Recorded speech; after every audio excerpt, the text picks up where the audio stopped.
This visual novel is a work in process. Any context, present, or subject to change. Undefeated is intended for audiences aged 18 or older. This visual novel may contain scenes that include intense graphic violence, substance abuse, and strong language. Reader discretion is advised. Alright, kid, you're up. The chill on the metal floor nearly knocks me out, and my focus. This place has been underground for some time now, so it only makes sense that the floor is this cold. I step onto the elevator, accompanied by an attendant. The stoat is dressed in formal black clothes like a dealer at a casino. From an outside perspective, it's probably a pretty strange contrast to me. The door is closed behind us. The world I've come to know so far vanished behind me. Just like that, this is the path I've chosen. The elevator's waking growl sinks me back into my senses, and with those senses, my anxiety. So, my eyes dart to the stove. He's turned his head down to face the tablet. Standard procedure stuff, really? You read the contract? Rules should be familiar to you. No eye gouging, no killing, no foreign objects. His speech trails into more of a drone. I can't seem to focus on him. There should be a fire in my stomach right now, that burning desire that everyone that belongs here has. It was me earlier. But right now is all I can do to keep myself from throwing up. Maybe that's what that burning feeling actually is. The stove keeps speaking. I should probably listen. Your contract requires you to win at least one fight before you're allowed dismissal. If you faint, submit, or forced out of the ring for 10 seconds or are unable to fight for any reason, you lose. My ears twitch at the last bit. He looks up at me. Any questions? I realize now I've been staring straight at him this whole time. I nod as if I've been paying attention the whole time. My mouth feels dry, welded shut. I don't know what I'll say, but he's expecting an answer, so I breathe out and nod. My breathing is a lot shakier than I expected it to be. In fact, my whole body is tensed up, like cables holding up a suspended bridge. I can't force myself to relax. I think the stoat notices too. His paw rests itself tenderly on my shoulder. Hey kid, take a breath. His expression lightens up. You're going to do fine. Everyone's first time is like this. I open my mouth, but all I can muster is another shaky breath. You're Alex, right? I swallow. It's Xander, actually. He pauses and looks down to his tablet. Says Alex here. Listen, Alex, it's just your first fight in the big leagues. Don't get so nervous. People don't start judging to the third or fourth fight. Just do what you know you have to do. And when the bell rings, don't stop until you hear it ring again. I nod, still too crazy to actually respond. He's right. I've been training for years. I should be ready. I drop the tension in my shoulders, I rub my neck, feeling the muscles stretch out. I won't stop for anything. The elevator's whirring had become ambient at this point, only noticeable by its new absence as the elevator rolled to a stop. The stoat tapped on his tablet, scrolling his paw up a few times. Alright, so your opponent today is... The stoat's brow furrows uncomfortably, his muzzle contorting to a slight frown. That doesn't seem right. That queasy feeling leaps back in front of the pit of my stomach like a ship slowly slipping underwater. It says that your opponent today is Bruce, which you know can't really be possible. He laughs. It feels genuine. Well, that figures. Even our system can get mixed up sometimes. I'm sure it's just an error on my end. I do wish I could at least tell you who it will be, though. That usually puts some people at ease. I think that sort of went out the window when you said I'll be going against Bruce. Once again, and my anxiety melts a bit when he does. I've been in this elevator for what feels like hours. It's nice to hear someone act so casually. Just as the doors slide open, there are second set of doors immediately behind him. And behind that is inky blackness. I have no time to be nervous. I have no energy left to waste on it. The more I focus on the anxiety at hand, the worse off I'm going to be. His paw claps against my shoulder. Well, whoever it is, knock on dead, kid. I nodded. Thank you. My feet are grateful to leave the cold surface, though a part of me didn't want to leave. But now the door is held shut, and all I have is me. No one can change what happens to me from this point on. I'm responsible for what happens. Though I wouldn't mind if someone turned on the lights here. Just like the elevator, the air here could only be described as stale. Makes sense given how far underground we are. It's a little chilly, though, not the ideal temperature for fighting conditions, but I imagine that will change once. Fuck. It takes me a moment to adjust to the lighting. I'm familiar with the layout, but it kind of surprises me how much bigger it is than on TV. A wide circular room with a ceiling that stretches at least 20 feet above the floor. If I squint hard enough, I can make out a few cameras pointing down at the space. Huge stage lights pour down into the surface. Sits brighter than the sun, it feels like. Oh, right, the sun. Two massive glass panels reflect the arena back at me. I can assume they're one-way mirrors. They can see me. I can't see them. I creep closer to the center of the arena. The barren concrete of the floor could fit a small crowd. Close to the center, a wide circle, maybe 35 or 40 feet in diameter, had been painted along the floor. I've seen this all before, but this was my first chance actually seeing it up close and in person. Most people don't get the chance to do this. Lucky me. Please wait at your designated mark behind the ring. I need to jump out of my hide. A small voice spoke plainly over the intercom. I forgot that people were watching from behind those cameras. Thousands of people. Shake it off. I loosen my joints on my way to the designated mark behind the ring. The only thing that stands between me is the paint on the ground and the elevator door on the opposite side of the room. I've been staring it down for so long, half expected it to not open. And then it opens.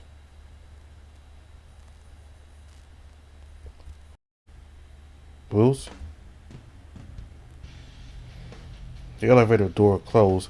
I could see him much clearer. He really is him. Words fail me. My heart picks up in pace and my breathing follows suit. I feel small, well, small in comparison. I hadn't known his body was weathered when I saw it on TV, but seeing it up close like this was like nothing I could have imagined.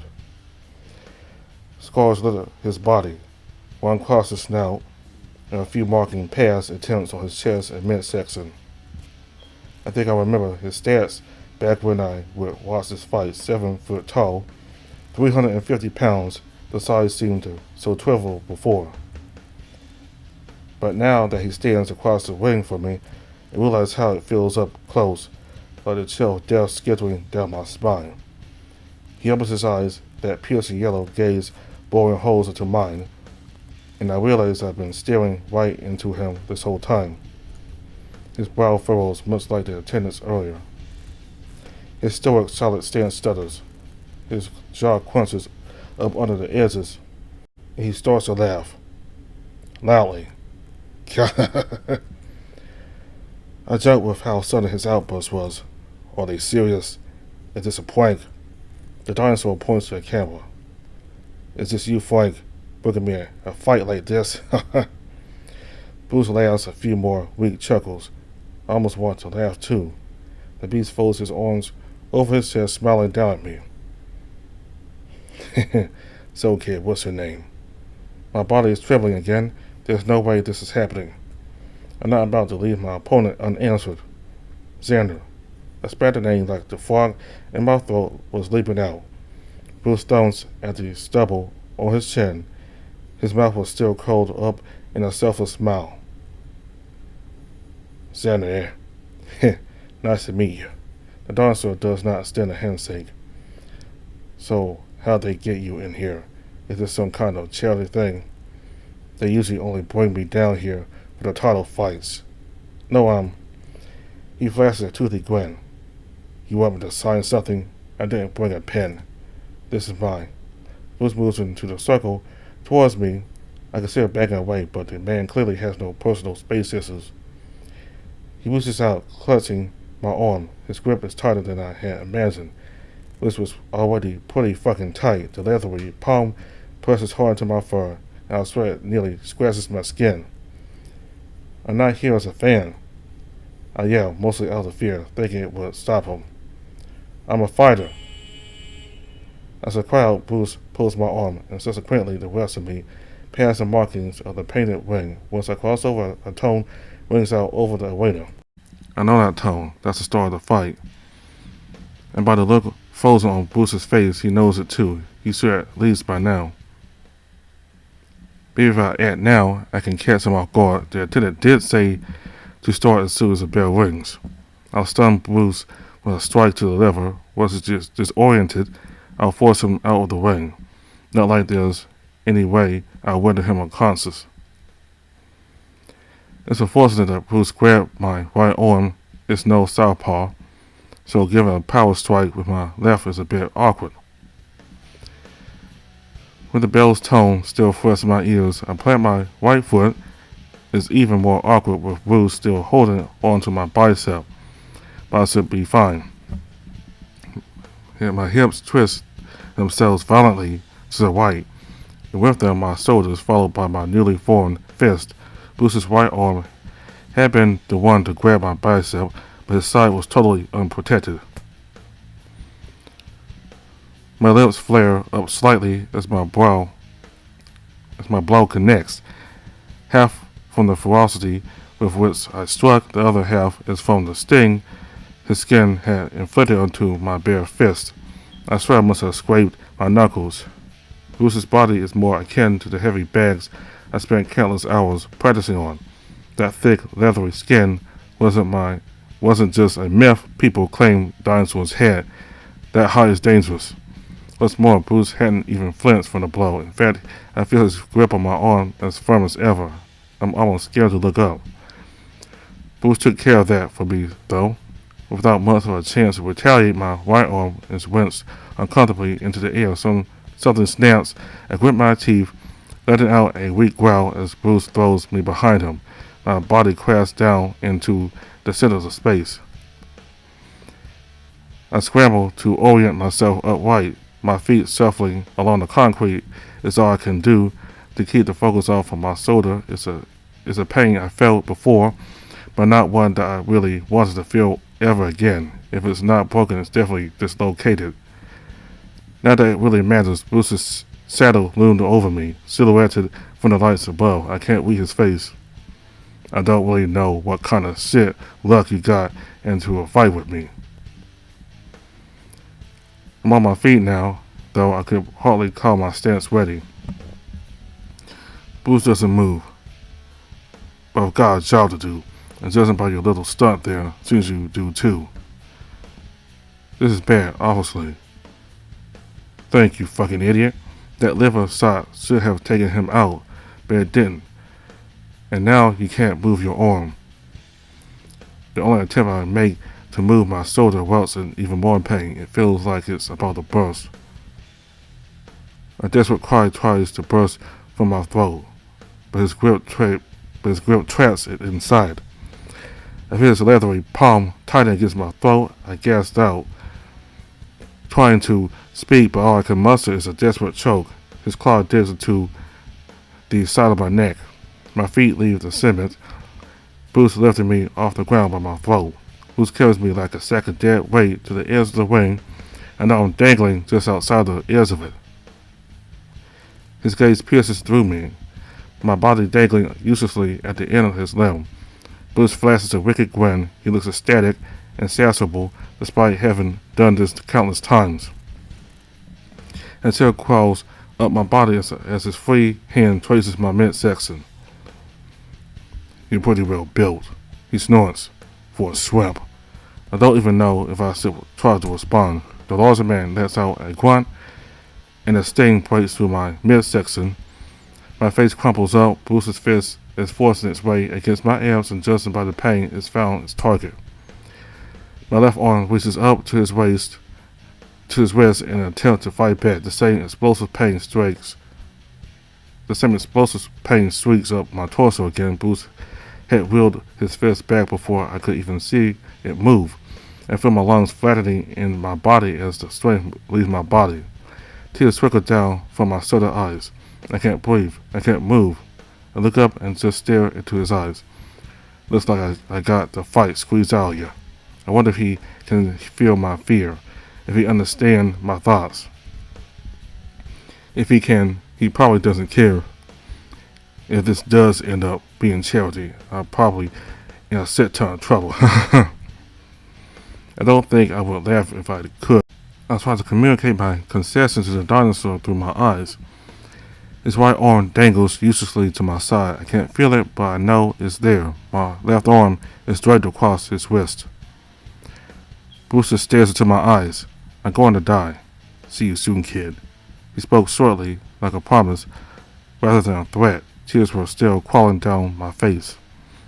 The distance between our faces extends, with Bruce pushing my head away from his as he rolls his back. My face is pulled forward, aiming straight for the dinosaur's forehead.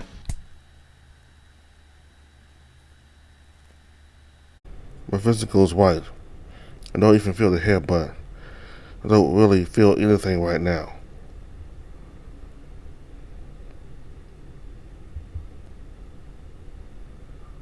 I don't remember hitting the ground, but I guess I'm here now.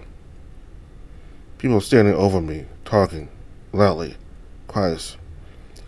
I should probably open my eyes. It's pretty dark still, but I can see a beacon of light. A dark shadow stands before it. The shadow silts, staring into the space, and a second later the darkness swallows the light from the other side.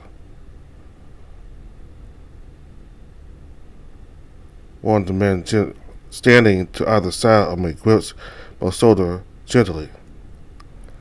Can you stand? I go out and pull myself up to a standing position, albeit incredibly unstable. We need to ask you a few questions. Try to stay awake for us, bud. To be frank, sleep sounds fucking amazing right now. Everyone is so loud. What is your name? Xander. Where are you? Sigh. A Fang league fight. We're in the waiting.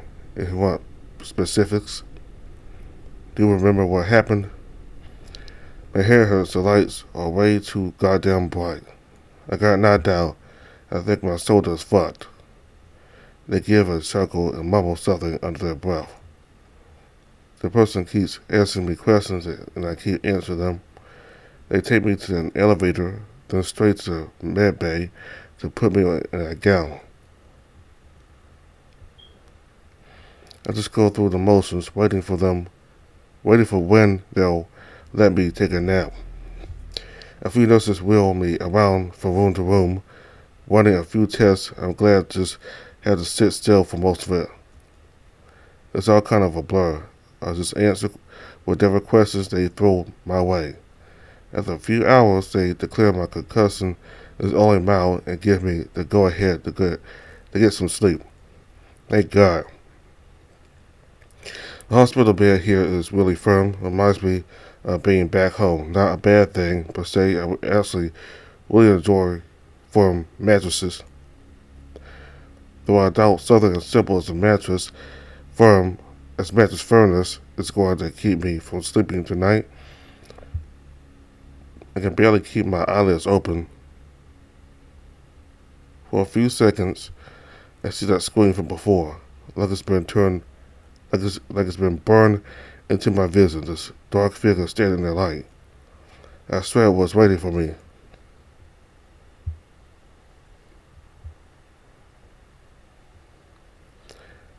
I don't know how long I've been sleeping, but it feels nice to have my eyes closed, so I've just been laying here for a while.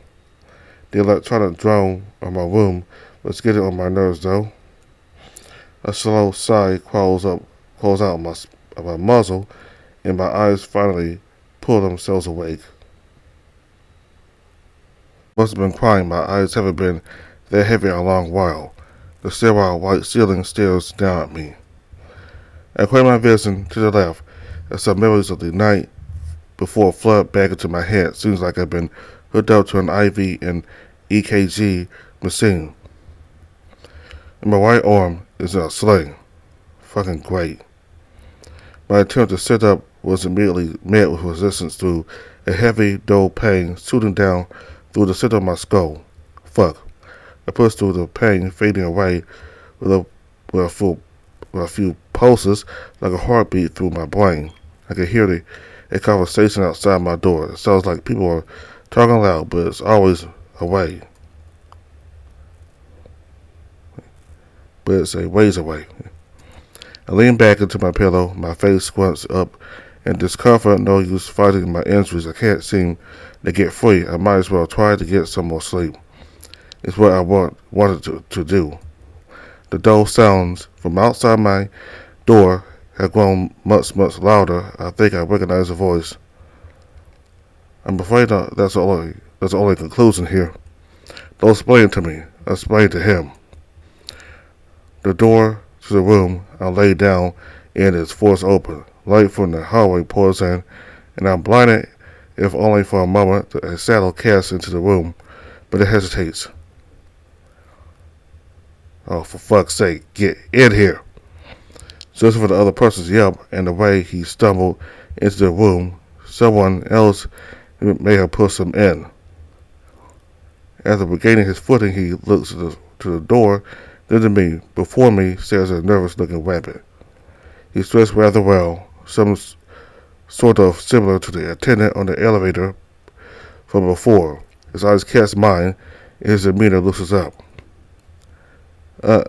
Hello, Alex. I know my eyes. My name is Theodore. I'm the commissioner's assistant. The figure by the door scowl. My eyes snap over to him. Bruce. He's leaning against the open door, arms crossed over his chest. I've never seen him act so mellow. Theodore clears his throat. Yes, The rabbit adjusts his collar slightly. You've, met Bruce. Let out a sigh. I have. I nearly fucking killed him. His voice cut through the tension, yet somehow only seemed to add to it. Bruce moves from his spot on the door toward the two of us. I can see Theodore's eyes dart away. He takes a step back from the approaching Dino. Is he seriously Bruce's boss? Bruce stops in front of my bed. I want to tell him why the fuck that happened. The rabbit manages to keep his posture upright, but his ears fold down. He really must not want to be here. He takes a shaky breath and steadies himself. You, certainly were popular.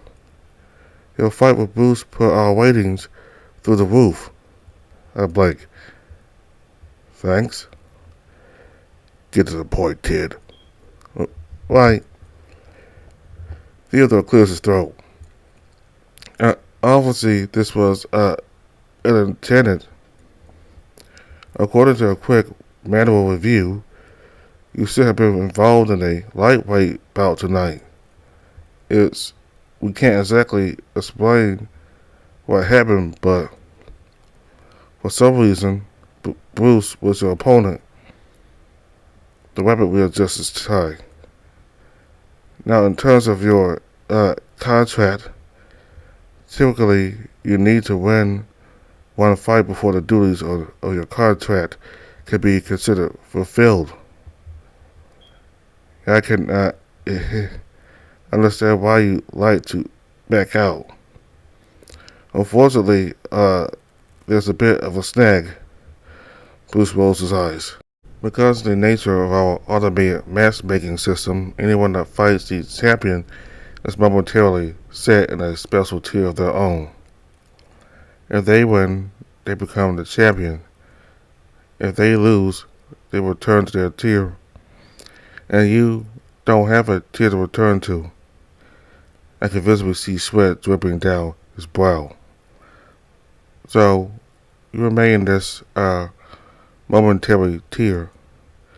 It sounds like he needs to say more, but he stops. He glances at Bruce for approval. My heart feels like it's ready to drop. I don't understand. It means you're stuck fighting me. Bruce's voice barks out again, scaring Theodore and nearly scaring me. It means you're going to keep fighting me until this fucking matchmaking works itself out. Sweat trickles down the sides of my head. I don't understand, or maybe I don't want to understand. What, are matches made at random? There's a second of silence where Bruce and Theodore makes a bit of eye contact. Well, not entirely. A computer sorts out matches through a deeply detailed algorithm. It's actually quite impressive when you look at it. Bruce snorts a bit of air through his snout as if trying to get Theodore to speak further. Can't someone just go in and make the change manually? Again, Theodore looks away before speaking. All manual changes to the matchmaking must be approved by the commissioner first. So calm down. Bruce lets out a laugh that's more like a yell. You'd sooner be able to beat me than expect the commissioner to give a shit. His eyes shift down to Theodore, whose eyes shift directly away. I can feel my body going faint, like that sick you feel deep in the pit of your stomach. The thought going through that again. So, what? What are my options? The rabbit speaks up. I'm afraid that until this issue is sorted, you will need to keep fighting Bruce, or you'll avoid your contract. And I'm sure you're aware of the consequences. I have read the contract carefully. They require me to pay out my ass, and I can't afford that. I'll never be able to afford that. Money was part of the reason I came down here. The heart monitor is picking up pace at this point. I haven't even noticed. Bruce and Theodore are silent for a long time. I'm leaving. If you have any questions, Ted here will tell you whatever bullshit you want to hear. The dinosaur spits the last few words, then turns on his toes and stomps out the door. Theodore just sort of stands there quiet. He seems less nervous now. He still won't make eye contact with me. Is there anything else I can answer for you? I don't even know what to say, what to ask. I'm struggling to process what I'm hearing. Theodore notices my silence and steps away from the bed. I'll give you some time, Alex. I don't bother correcting him. If you need to speak to me, please reach out to any of our helpful staff here. Rest well. And with that, Theodore trails out the room. And I am alone again. Some time, he says. They say time heals our wounds. You think it would be able to sometime, he says. They say time heals our wounds. You think it would be able to make any of this any easier, but it's been a few days and I still haven't done much. The quality of the medical staff here definitely is advertised. Everyone is so receptive to my needs, though I'm really trying not to ask for all that much. The last few days kind of went by without much going on, aside from whatever the nurses are putting into my body that explain it as medical steroid thing type thing. I probably should have paid more attention. Whatever it is, I'm not allowed to leave my bedside outside of bathroom breaks. Any amount of serious movement could extend the healing process, they said. They did also say that it's restrictive for newbies, though. Bodies react differently to new medicines, especially for stuff as strong as this. They need to keep me monitored just to make sure nothing's going wrong in my system, apparently. Kinda sucks that I can't even go for a walk. My legs have been aching for a while. My ears flicker over to the door, catching some footsteps that seem to be getting closer. They were proven right, with the door swinging open and a man that I assume is my doctor waltzing in with a clipboard. Good morning, Alex. Xander. My name is Dr. Drayden, the athletic physician that's been working with your case. How are we feeling today? I side slips from my mouth, but I catch myself when his head turns up to my face. I'm good. I sort of shake my head, not really pleased with my first interaction with this guy. He doesn't seem to know us. Gotcha. Well, Alex, we got your test results back. Good news and bad news. My eyebrows twitch. What's the bad news? He pauses, his face contorted in a frustrated way, like I said something he didn't want to hear. Well, the good news is that you're good to go. Everything came back negative. Your shoulder should be good as new. The cat flashes a smile that warms my chest. I let out a breath that I must have been holding in for a while. That's relieving to know. And the bad news, the people she had lifted off the clipboard had been flipped back down, and he flashes a wink at me. The bad news that you're probably going to be seeing a lot more of me. Given your situation. He lets out a small laugh, and my heart sinks right back. While I had spent the last few days keeping myself distracted with some television, I'm not particularly keen on thinking about the repercussions of my current predicament. He can tell I'm not exactly excited with that prospect either. His laugh peters out. Well, at least I hope you don't. Can't fill me in on the situation. Sounds like you're really going through it. You could put it that way, yeah.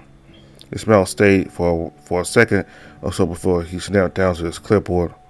But, yes, so vitals. Blood tests all came back negative. My concussion, x-rays are looking fine. You'll need a bit of physical therapy to get your rotator and tendon back up to speed, but otherwise we're able to discharge you right away. Don't shoulders take a couple weeks to get fixed? Usually, yes. I take it you've had this happen before? I found. Dislocated, yeah, under different circumstances though. Drayden raised his hand noncommittally.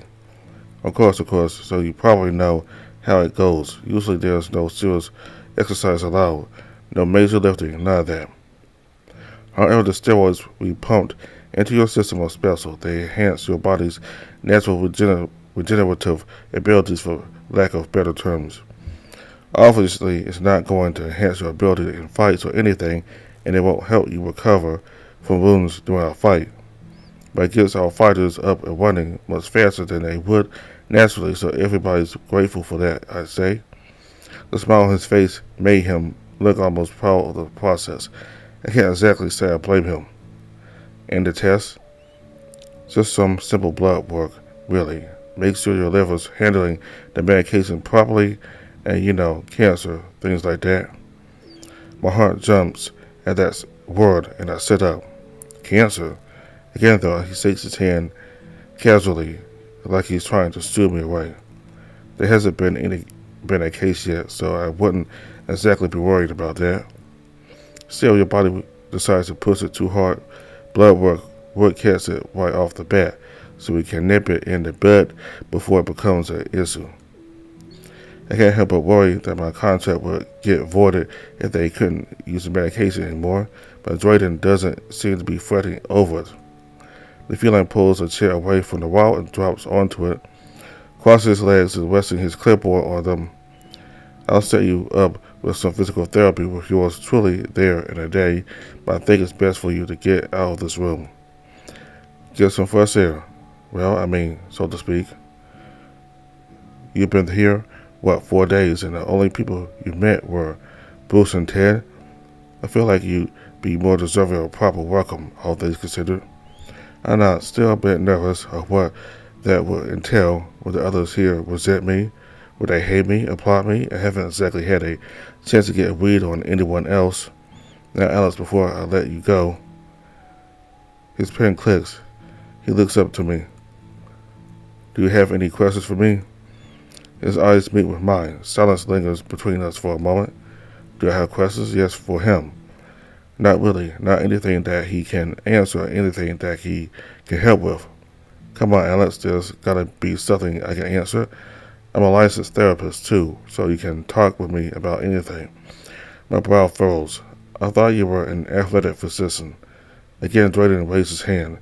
I wear many hats, Alex. That's probably why they hired me. But I like to think it's because of my winning personality. He gives out that proud smile again. I can't help but breathe out a chuckle. Questions, though, I honestly can't think of anything relevant. I know my situation. I know how the medicine works. I feel like I've gotten a handle on this guy's personality. For the most part, at least. Well, if you got no questions and you're feeling alright, then we can go ahead and get you on your feet. I guess you took my unintended silence as an answer. And am I feeling alright? I guess I'm pretty anxious to meet everyone else to continue my training. Maybe I just need to psych myself up again like I did on the elevator before. My stomach turns, though I'm not sure whether that's from thinking about the fight or from the sight of the needle coming out of my skin. Yeah. Drayden assists me up out of the bed. My first steps are a bit shaky. All things considered, I've hardly walked in 4 days, so I feel kind of like a fawn for a bit. The sling underneath my arm gets undone and pulled back around my neck. I rotate my shoulder a bit, stretching it out from side to side. It's definitely still sore. Still, it's nice to have my arm back. Can you stick out both your arms for me slowly? I oblige, and Drayden steps my gown off of me, balling it up and tossing it into a hamper across the room. After a quiet cheer and a fist bump from making the side from sorts of a distance, he turns to my bare body. There's a spare change of clothes in the washroom for you. I'll give you a call when I got your physical therapy appointment all set up. What else? He snaps his fingers a few times with one hand, holding the bridge of his nose in the other.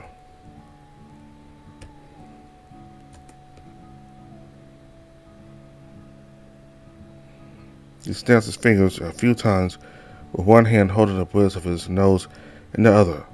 A white rooming situation. Head to the cafeteria. There's a guy there. Red little hyena guy. Real sweet guy. He should be looking for you. I nod and slip into the washroom. To the side, sure enough, under those fluorescent lights was a set of clothes, a familiar tank top, and a pair of baggy pants. Putting on these clothes feels nice, feels familiar. It's been so long since I was able to be properly alone. No one watching me, no cameras, no fights. The clothes pressed against my fur like a long, loose hug, welcoming me home. I know I can't stay in this bathroom, for too long, but I almost consider it. Drayden would have some questions, though. I want to soak in this feeling for as long as I can.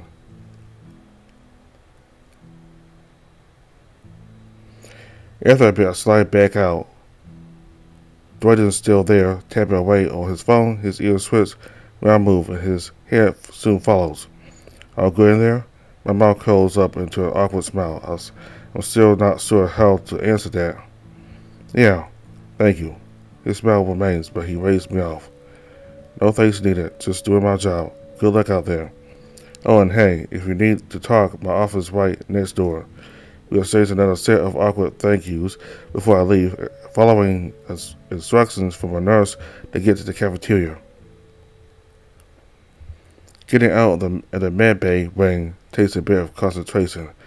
There are good larger rooms with various states of occupancy, but there seem to be good spirits all around as I hear them. People talking, laughing, joking with each other. I can feel the tightness and my chest loosen ever so slightly. I pass by a few more closed doors before leaving the med bay wing entirely. The white and red ascended floor tiles swapped to light cream as I moved to the rest of the main floor. The halls of the facility are surprisingly clean, not like I pictured them as dirty or run down or anything, but they seem almost sterile.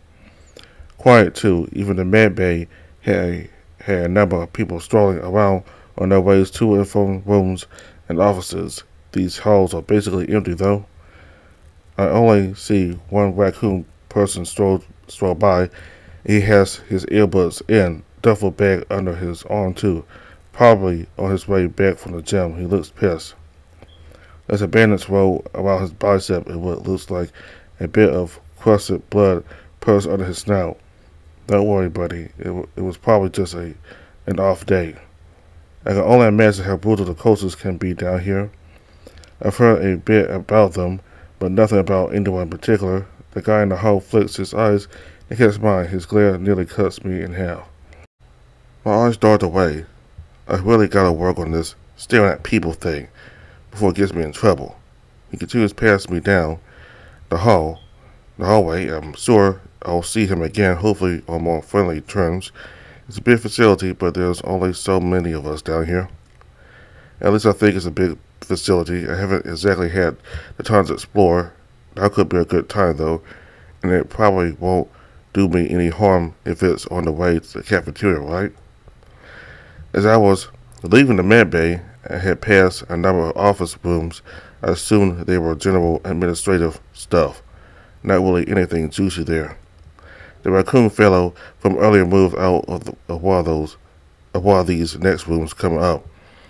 Upon closer inspection, the walls of this section of the hall are actually giant windows. I decided to look into one. There's two guys practicing some submission wrestling. With a third guy leaning up against the wall. He looks exhausted.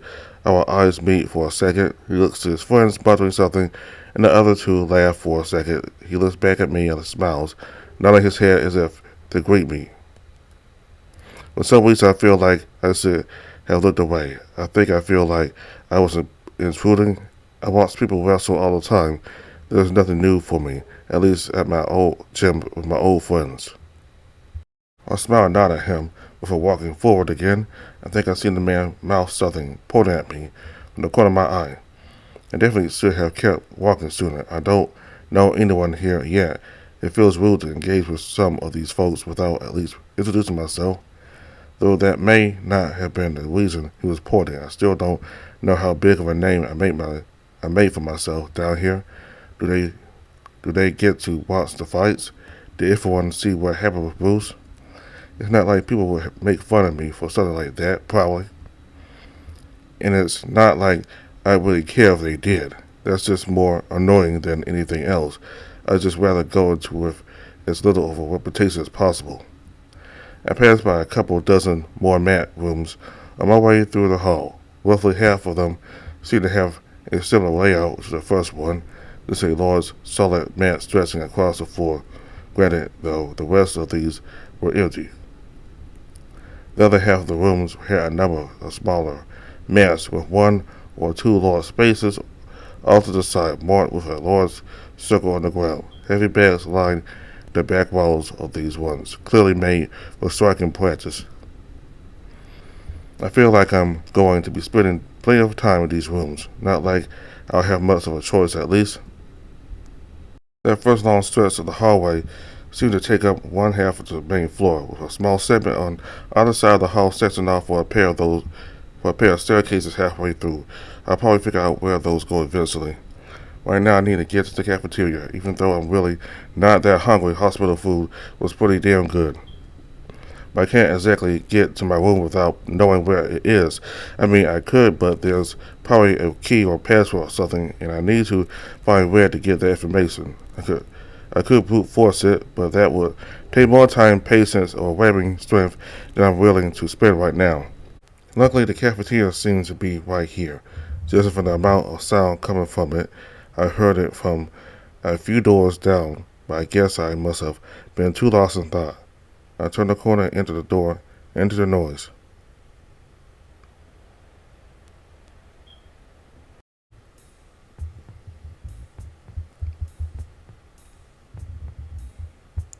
So Alex, or Xander, as he calls himself. He ends up being put into a fight against somebody who's way out of his weight class. He's supposed to fight with the lightweights, but he ends up fighting a heavyweight named Bruce, 7 feet, 350 pounds. And Xander, from the information I looked up about the VN, I think he's like 5'4" or 5, I think. But he's certainly well under 6 feet tall, so that's a lot of height difference and size difference also. So, because of some computer glitch, he was forced to go against Bruce. He's still going to get somebody his size.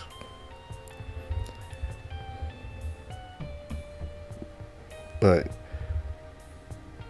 couldn't they have done something manual to it? I mean, instead of just letting people like Xander go up against somebody as big as Bruce. It's kind of weird that despite the glitch, they would still let Xander go up against Bruce. That they didn't bother to correct it. And when Bruce went to the hospital room, a hospital bed that Xander was in, when Xander asked the commissioner's assistant, the rabbit, about if they could just do something manual to the system, Bruce said that the commissioner really didn't care. He didn't really care to do anything about it. I mean, like, well, I think that was after Xander asked if he could talk to the commissioner, but it seems like the commissioner might be some kind of person that